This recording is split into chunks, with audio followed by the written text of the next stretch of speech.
Hi, how are you? Hi, I'm Sim. That's John.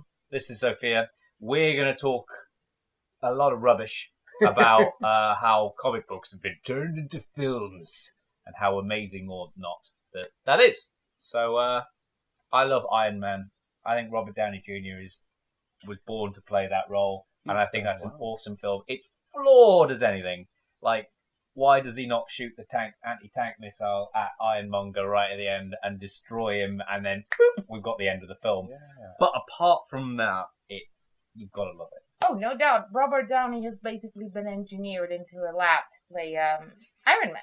So I think actually I saw an article where they were showing the Avengers backstage, and in his actual trailer, it doesn't say Robert Downey, it says Tony Stark. And I thought it was the first really good comic book movie, because before that we had Daredevil, which was a pile of steaming crap. The first one? You didn't like Batman? Sorry, Yeah. Marvel was like, Marvel. see, what's that? They had Blade. If you talk Marvel, they had Blade, X-Men. Daredevil was a bit dodgy. I've heard the director's cut is apparently really good. That's why I'm holding I've never seen it. I haven't seen it either. Yeah. But apparently there's a whole subplot that you can actually get when you watch the director's cut, which makes sense of certain parts of the movie that were already in there. So watch the director's cut if you haven't, and get back to me. Let me know. I will do such. I will do so. I don't know. I mean, I think Matt Murdock is like the ultimate man pain character. And just Man pain. What was that? That was good. Man pain. It is an expression, not just in comics generally, where the man pain is more valid than any other kind of pain. Nobody has suffered like the hero has suffered, especially if his girlfriend got fridged or whatever. Yeah. Which, to be fair, happens to Daredevil. Well, was that Daredevil or was that Green Lantern? That was Green Lantern. I think Green Lantern. In the Green fridge. Lantern. Yeah. But Daredevil Kyle. has had 3 girlfriends, I think, that died. His wife ended up in the madhouse. I mean, the most dangerous place. Spidey's gone through a few, hasn't he, as well? Oh, fuck. Spider-Man's the original man pain. Yeah. Well, you have that police officer woman, but they weren't really dating. Then Gwen Stacy, obviously. But Mary Jane is fine. Daredevil is worse. I mean... He's unkillable. So, do you reckon, because just to get back to the subject, like comic books turning into movies, do you reckon they should give more powerful parts to women? Because let's face it, at the moment, they seem to be there to get killed off or to show the characters man pain. It seems like accessories rather than people. Well, you do not want to get me started on that topic. The thing is, people say you cannot make a good comic book movie with a heroine, and they cite as an example Catwoman. I'm sorry, you could make a good comic book movie. At one point, there were plans to make a Wonder Woman movie. Yeah. With Mr. Joss Whedon. Yeah. And that never happened. I mean, why would you do Catwoman? I mean... Yeah, okay, Halle Berry looks good in the costume, and that's all the good things I have to say about that. You know the factoid about that Halle Berry's Catwoman film? Her stunt double was a guy.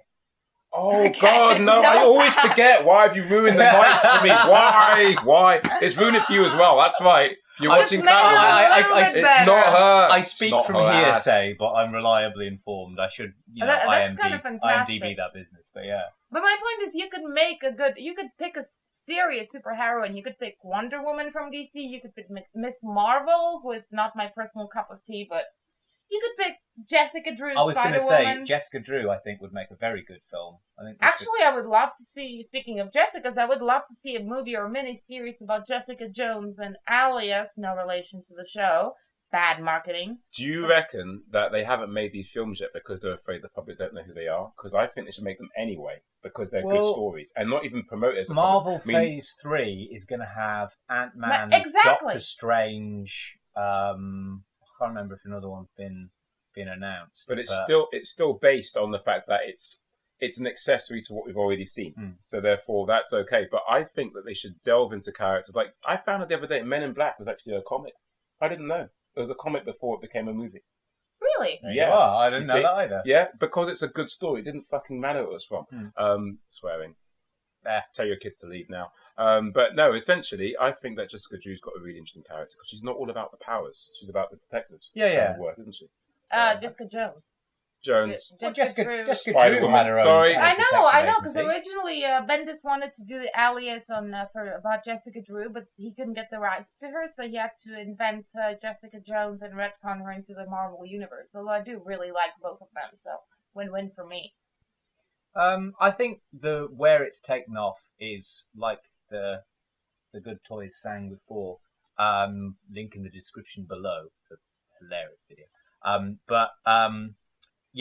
Continuity. It's once they kind of had enough, and obviously it requires enough people being under the one stable because for it to actually work. But I think the fact that they set up this arc and the fact that Warner DC are going to do it in reverse with Justice League, so they're going to start with the team up and then split it off as a kind of like I didn't know that. That's kick it in. Well, it's kind of like rather not trusting that all the films are going to be good, they're going to hope that the first film will be good, and everybody go from that. Whether that means that we're going to have Man of Steel, Superman, or the Green Lantern from Green Lantern. They shouldn't do that. Oh no, they it's really an need awful not film. to, because it doesn't make sense. People who watch films and like films what they are didn't like it, and people who were into Green Lantern thought it was okay.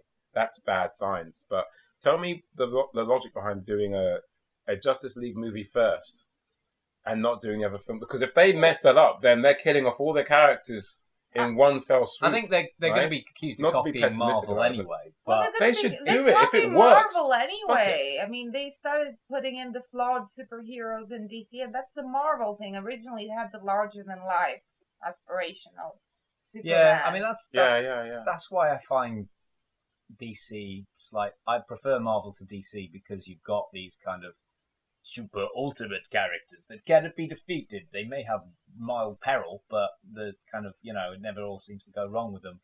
But I know I'm speaking in complete averaging summary of that. That's worthy of another video. In fact, when we finish this video in the next few moments, we're going to talk about the logic between saying DC versus Marvel, this whole WrestleMania thing that happens when we get together. I don't understand it, and we're going to discuss this properly. And I think, stay tuned. I think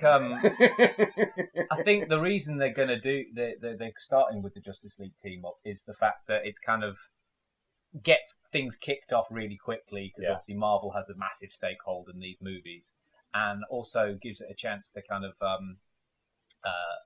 introduce all these people that aren't perhaps as, without a really good director or a really good scriptwriter behind them, as deep as they can be made. I mean, The Flash is funny and fun, but as far as the film's fun, he's a guy who can run really quickly. You've got a Wonder Woman who's a former Amazon that turns up and into hits bondage. People. Bondage. Flays her. Created by a guy who's into bondage. I'm sure you know the history. Well, actually, no. Originally, Wonder Woman in the 40s was like a bit of a proto-feminist, the way they first created it, but then it got into the whole bondage and always tied up. Always. You'd knock on the door, she'd be tied up.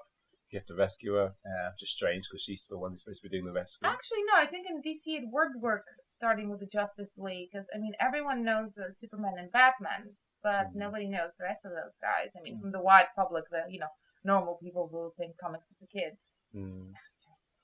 But it's like, for example, taking Wonder Woman as an example, doing her with any kind of decorum and quality. To do a Wonder Woman film or a good Wonder Woman character, she has to be liked by women. They need to get Joss Whedon to do it, because he's good at writing women.